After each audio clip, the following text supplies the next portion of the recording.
PR Connections Radio presents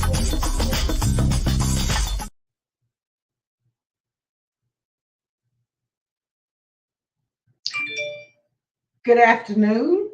Welcome back to Cozy Up and Pay Attention, the Parent Edition. It is Tuesday. It is 2 o'clock straight up. That's why you're looking at my face. We have another wonderful parent who has done parents, but one of the two that has done a fabulous job in giving us responsible adults for our society.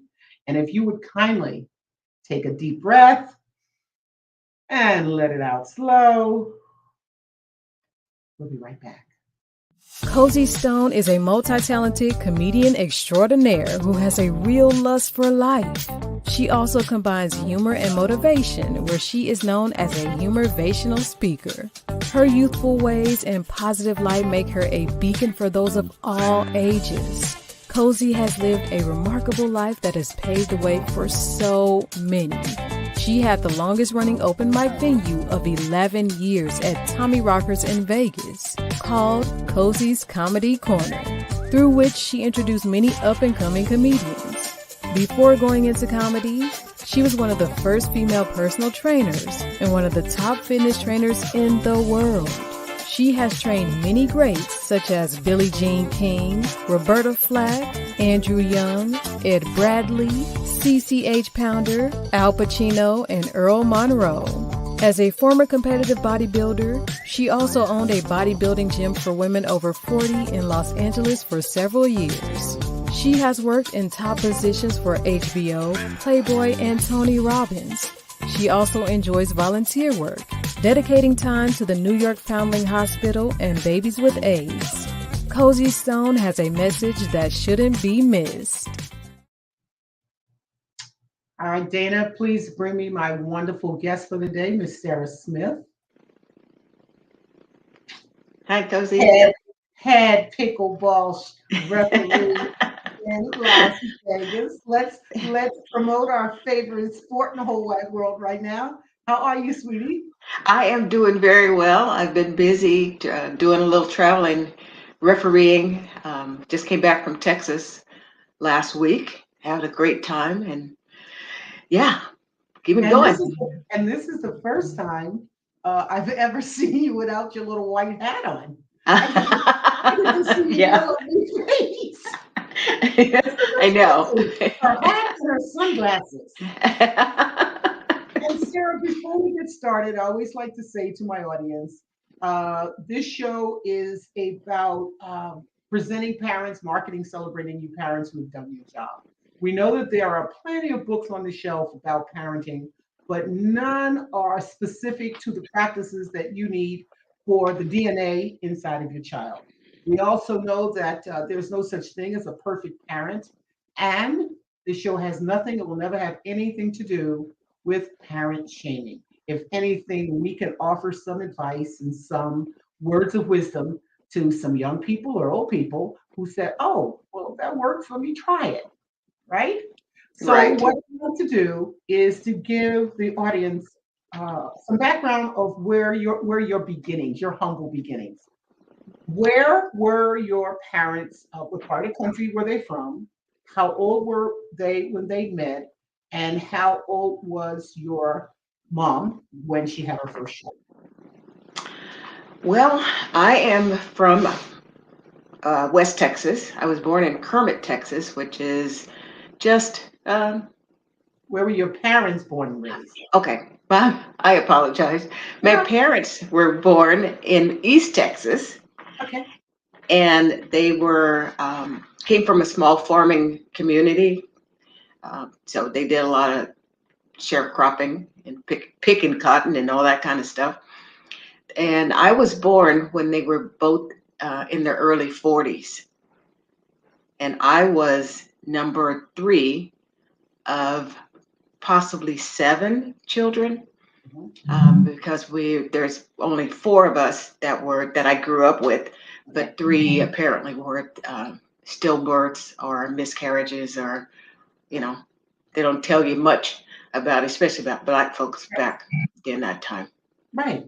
Okay. So it sounds like your parents were mature adults when they started having a family. Is that correct?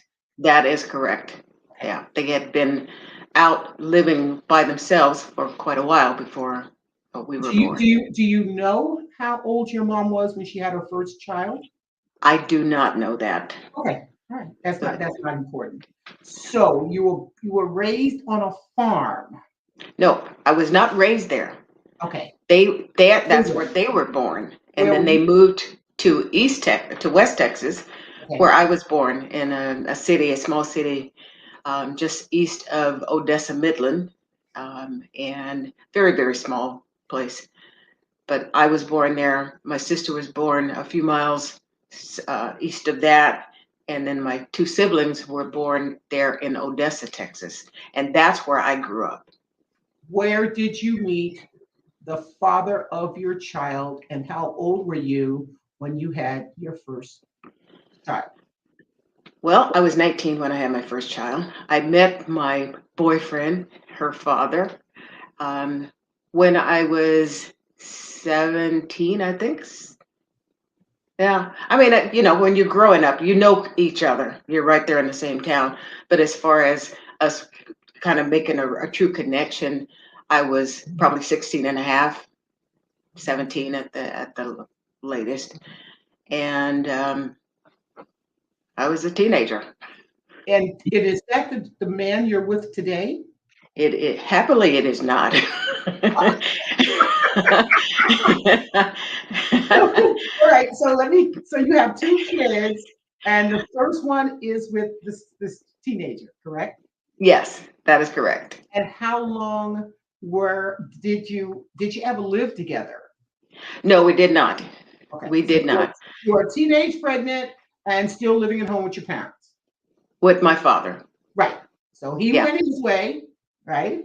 I sent him his way. You sent him his way, and you took on the responsibility, you and your dad or your support group, of Yes. raising a child. That's correct. All right. While I was going to college. Wow. All right. So I always like to ask, this is what young girls, this is even what older women do. When you met this gentleman, I understand you were childhood friends or neighbors, Mhm. but even when you saw him, was it his, this is probably, I know the answer, his brains, here we go, No. his brains, his blondes, or his beauty? In other words, his looks. The looks, the mannerisms. He was kind of suave. That great caramel colored, bow-legged. I liked bow-legged guys. I don't know why, but I did. It doesn't And matter. they still get my attention to this day. So I don't know what the issue is, but it's okay. It's all right. We like what we like. We're attracted. And the reason I asked that question, again, I'm trying to appeal to listeners and those who watch the show, in that it's that initial. If it's the brains, thank you, Lord. But the beauty and the brawn, they got muscles, they're cute, they bow legs. That's a momentary flight of fancy. Absolutely. Absolutely. But it got you to part your legs, and that's all that matters. Yeah, unfortunately, yes. Unfortunately, yeah. So Mr. Bowlegs, Mr. Carmel Color, you guys both created an unplanned pregnancy. Mm-hmm. You mentioned your father. Who else was in your support group to help you while you were going to school and continue to raise my aunts my mother had passed away. I had several aunts, lots of cousins. They were older, Mm-hmm. and my mother's cousins, who they were just kind of our little support group, family unit. And I want to go backwards for a moment. Okay. A little bit. You're 17 years old. You're young. You don't know what you did, what you do know what you did. You just didn't understand the outcome. So when you found out you were pregnant, and we know this was way before joystick. That's what I'm going to call that damn thing, stick, right? When you missed your period. Okay. You found out, someone had to finally say to you, "Yes, little girl, you're pregnant." Do you remember, did you feel fear or fantasy? Fear. Yeah. Fear, mostly because I knew I would disappoint my father. Yeah. Yeah. Yeah. Well, that's even when you're young, and especially unplanned, but sometimes planned pregnancies. There are women who think of babies as just a little Yeah. pink and blue, and I get to put a little. And even at 17, you could have had those thoughts. But then there's the other parents from where you're raising that understood. Oh, I've messed up, and my parents are going to be. I'm going Yeah. to embarrass them. Hmm. But it doesn't matter because what we do from here is again is that lemon lemonade scenario. So you told me about the support. You didn't raise it with him, so I get into the question that's usually if there were both of you. Let's for a moment now include your husband. Let's bring him into the fold. Okay. How old were you when you met him? Let's see. I was 21. Okay, so you're still young. Yeah. Well, when I became pregnant, I was 19. My 18. Then my daughter was born when I was 19. And then like 3 years later, it's when I met my husband. That you're with today. Yes. All right. So beauty, bronze, or brain? What was it? Is he bow-legged too? He is not. Beauty, brains, or brawn? Which one? It wasn't any of that. It was just that it factor. It was something, but something that I can't put my finger on to specifically say that was the thing that made the difference. It just was. Well, it sounds like everything that you may have looked for or wanted fell into place. Yes. All right. Yeah. And Yeah. so how old were you when you were 20 when you met him? Oh, Dana, I don't know what's wrong. My screen keeps going dark. You were 20 when you met him. How old were you when you got married, when you married him? We met in January of 1975, and we got married in December of 75. Okay. Yeah. See, so that, as you said, whatever it was, he had it. And I get Yeah. that. Yeah. So unlike the first one, well, similar to the first one, he had characteristics that allowed you. Mm-hmm. Now the second baby is a planned child. Yes. Okay. Correct. All right. So that all goes out the window. And then are you still in Texas? No, I was in Washington State. Washington State. After I became pregnant, I had these high hopes of being married to my baby's father, and then soon came to realize that that was not going to work. And let me back up a little bit. One of the things I talked about fear and disappointment with my father, finding out that I was pregnant. But one of the things that he told me that gave me power and control was you don't have to get married. And because there was a lot of that going on at the time when girls got pregnant in the Black community, you got married because you did not want to have a bad reputation in your family. You got this long history in the church, and shouting hallelujah. And then this girl comes up pregnant. Granted, there's two sides of that, but nobody ever fault the guy. It's always the girl. And so when he told me that I did not have to get married, that was the best news I could have ever heard. And so I made that choice. Good. And with giving him giving me the power to make that decision, and then me allowing me to live a little bit more, experience a little bit more, get to know this guy a little bit more, I soon came to realize that he was not it. It was, yeah.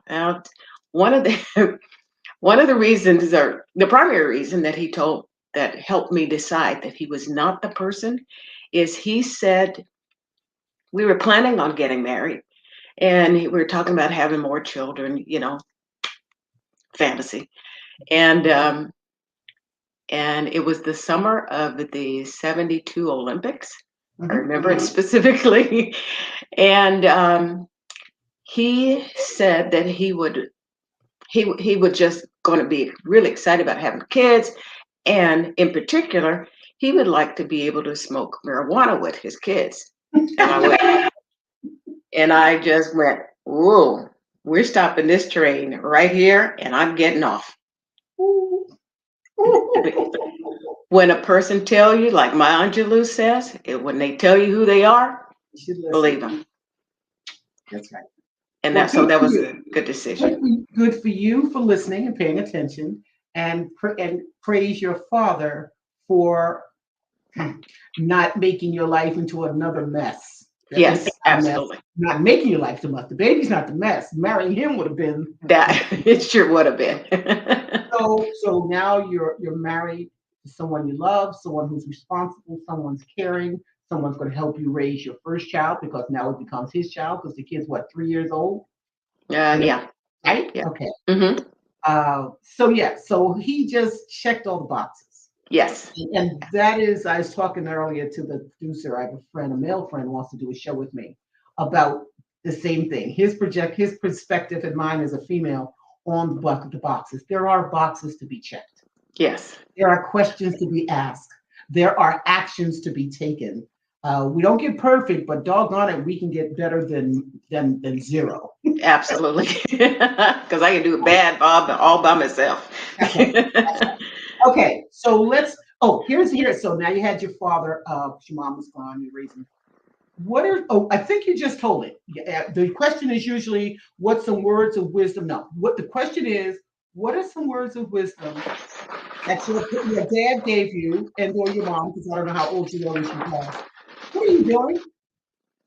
I dropped some paper. Oh, stop that. Okay. Sorry. What were you doing? No. What were some words of wisdom that either your mom or your dad provided to you that you gave to your children? That you have to make your own decisions, and whether it's right or wrong, you have to live with that. That was one that just still sticks with me. Yeah. They were all equal in God's eyes,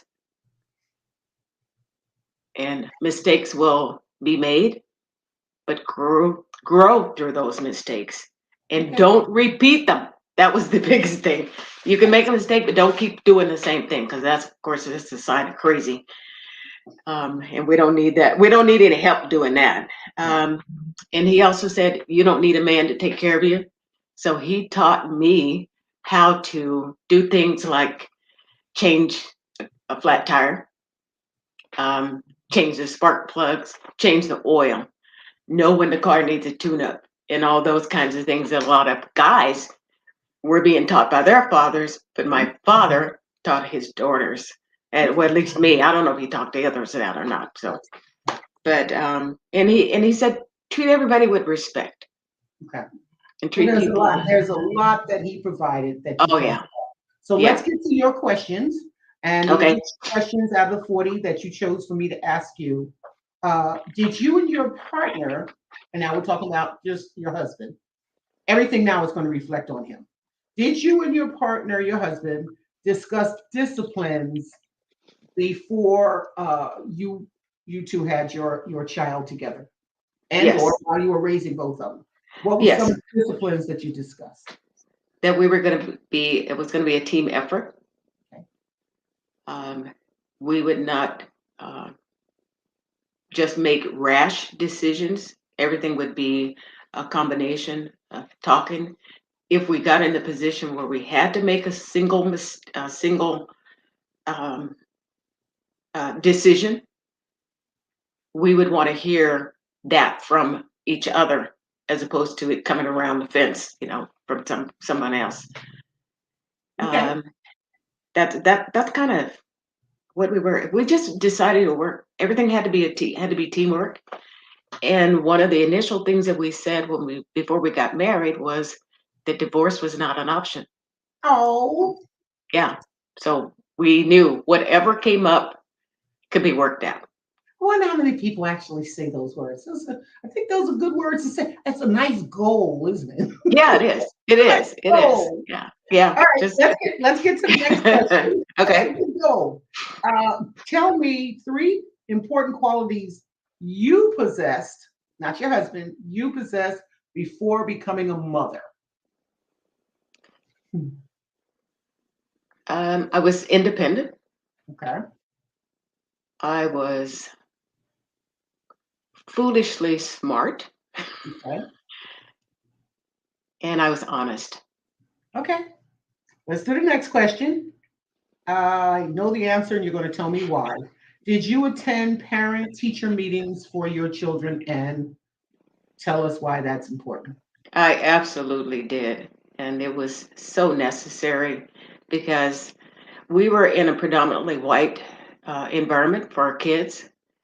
And I needed for those teachers and the people in the school system to know that I was responsible and I am always there for my children, whether they make a right decision or a wrong decision.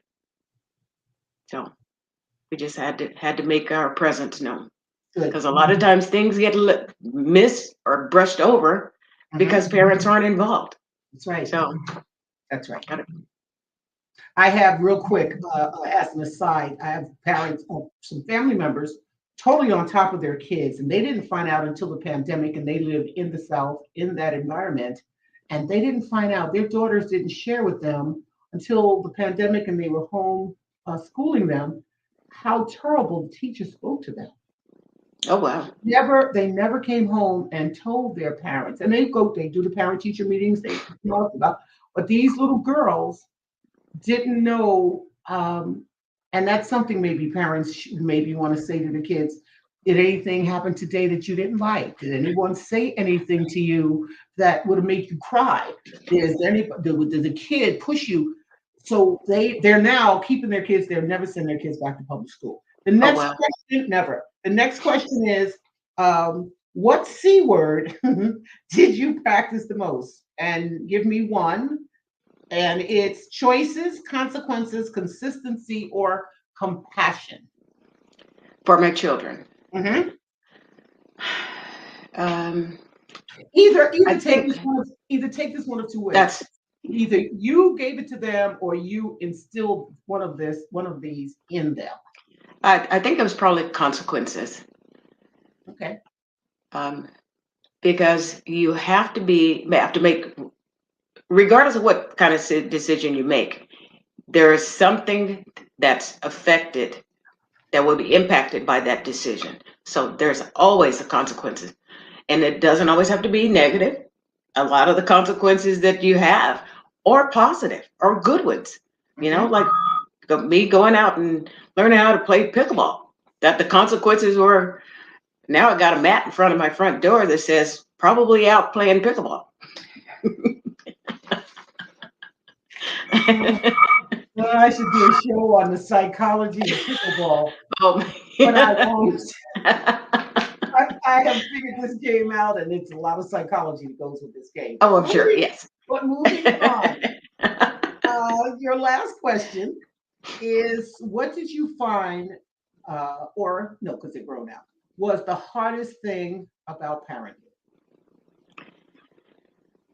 Watching my children be hurt, feelings hurt, disappointments, and the most challenging part was knowing that you can't fix everything, even though you could fix it, but sometimes they need to get through that painful part and learn not to repeat that.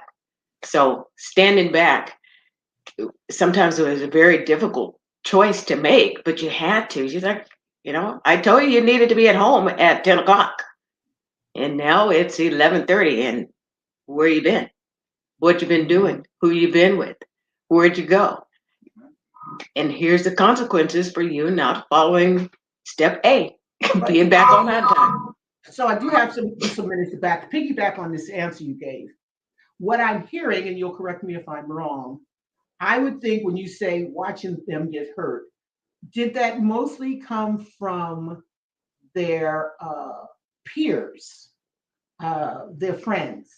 Where else would that kind of maybe as they got into teenagers, got boyfriends? But our kids get hurt when they're 5, 6 years old, and mommy Timmy wouldn't play with me. Uh, Right. Laura Yeah. wouldn't let me play with the rest of them. Where did you find, is that the kind of pain, or is there something else? Yeah, that's where it started with just those little things when they want to be a part of a group Yes. and now they're not, they're kind of an outcast, or they were the center of attention.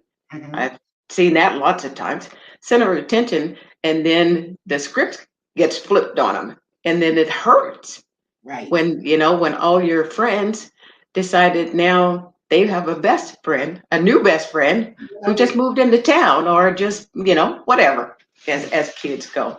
Right. But that's where you have, as a parent, that's where you have to know where to step in Mhm. and help continue to build their self-esteem and not let them get into that woe is me, nobody likes me, nobody loves me, nobody wants to do, those kinds of things. Like, no, we're not having that. Right. No, you're still the same person. They Right. have made some choices. Now Mhm. this is what it is. This is time for you to spread your wings, find somebody else. It's Okay. time for a new group. Change it up. Now, when your daughter, how many daughters? One daughter, one son? One. Yes. So let's take the daughter. When she started dating, um, did you? I guess because then parents didn't let us really talk to us about stuff. When you watched that she was hurt, did she tell you that this little boy hurt her feelings, or did you see it and stand off? How do you handle that? Both ways. Sometimes you have to intervene. Okay. And then there's times when you just kind of have to step back and go, she's going to figure it out. And that's usually when they come and sit and talk to you, and the tears and all the anxiety that's, John doesn't want to be my friend anymore. I thought he was going to be my love for the rest of my life. They get all dramatic and stuff like that. And you just kind of have to just step back and let that painful period happen. Yes. And then when they recover, or as they're recovering, help them process that this too shall pass. And John is gone this week, but Jonathan may be around the corner. So it sounds like you had a pretty open relationship with your kids, because most parents don't. Yeah, I think so. All right. I can never say I had one with my mom. I didn't. It was usually me telling her what I thought. And that was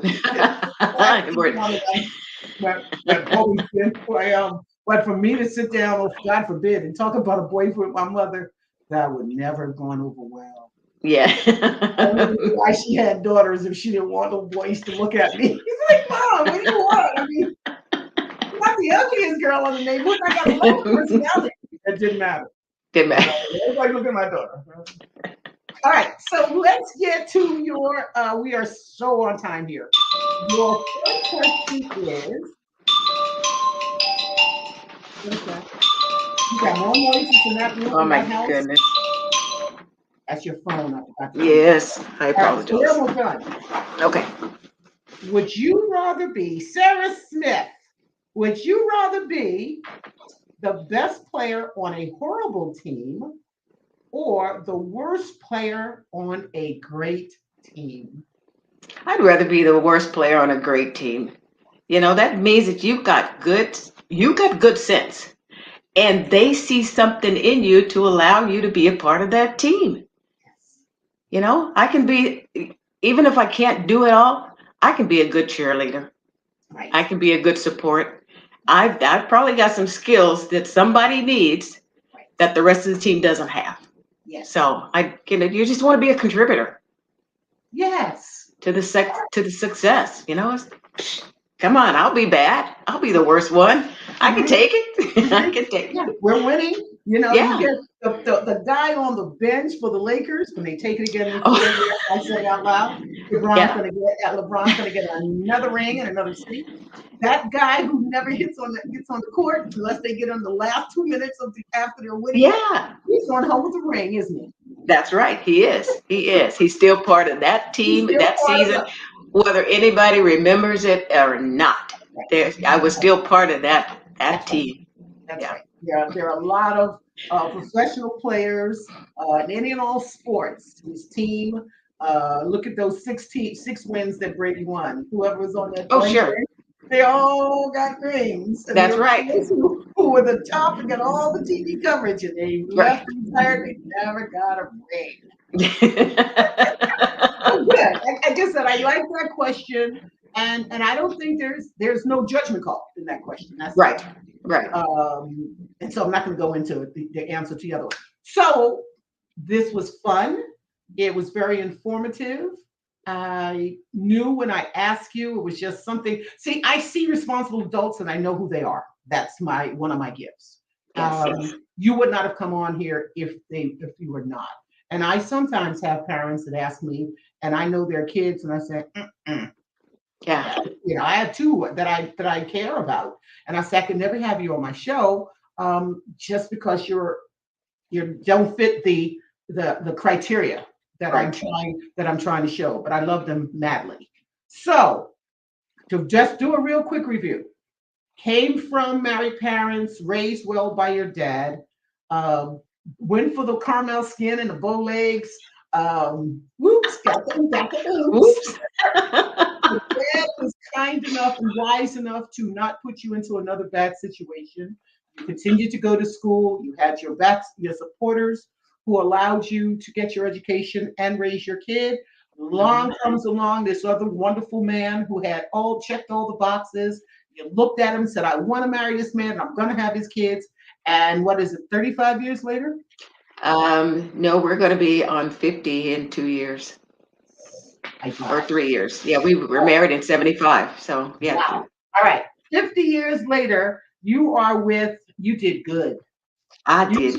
You did. You chose well.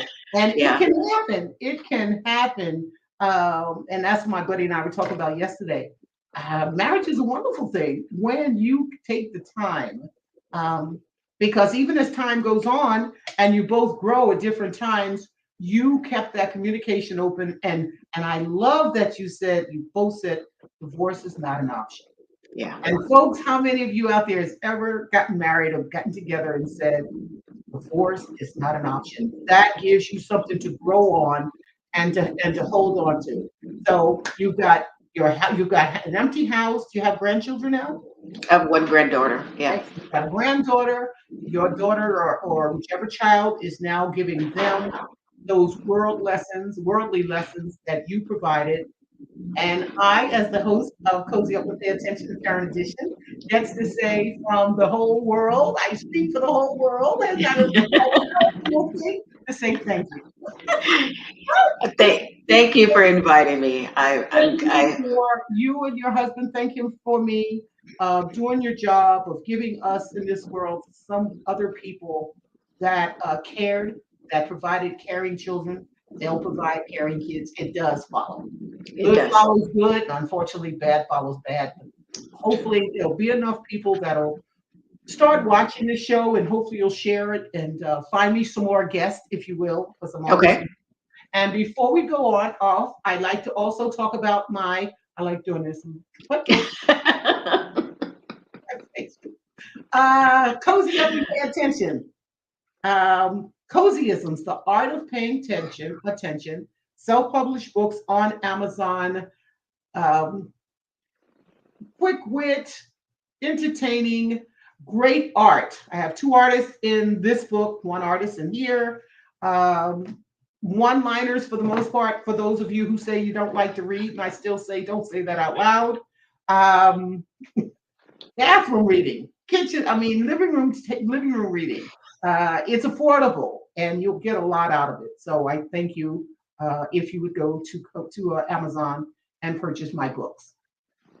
Again, thank you. I will see you on the court soon.